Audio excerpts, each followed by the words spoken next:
எல்லாம் நல்லா இருக்கீங்களா? சரி, இன்னைக்கு வந்துங்க நம்ம வந்து புழுங்கரிசி தெரியும், பச்சரிசி தெரியும். இப்போ அந்த பழைய அரிசிகள்லாம் வந்து நிறைய வந்து விற்கிது, எல்லாம் வாங்கி சாப்பிட்டுக்கிட்டு இருக்காங்க.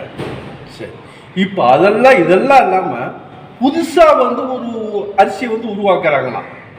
அது என்ன அரிசி, அது என்ன அப்படி இருக்கு, அது எப்படி உருவாக்குறாங்க அப்படிங்கிறத பற்றி இந்த காணொலியில் நம்ம பார்க்கலாங்க.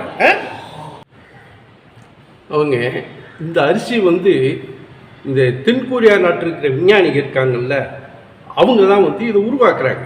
அதை வந்து எப்படி எதை வச்சு உருவாக்குறாங்க அப்படின்னா, இந்த மாட்டு இறைச்சியில் வந்து செல்லு இருக்குங்கல்ல, அந்த செல்லை எடுத்து தன்னுடைய ஆய்வகத்தில் வச்சு வளர்த்துறாங்க.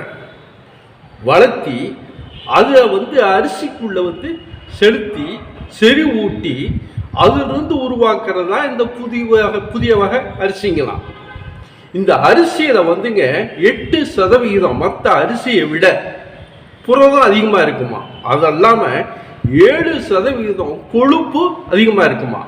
இந்த அரிசியில வந்து ஒரு வெண்ணெய் மாதிரி ஒரு நல்ல வாடையும் வரும்.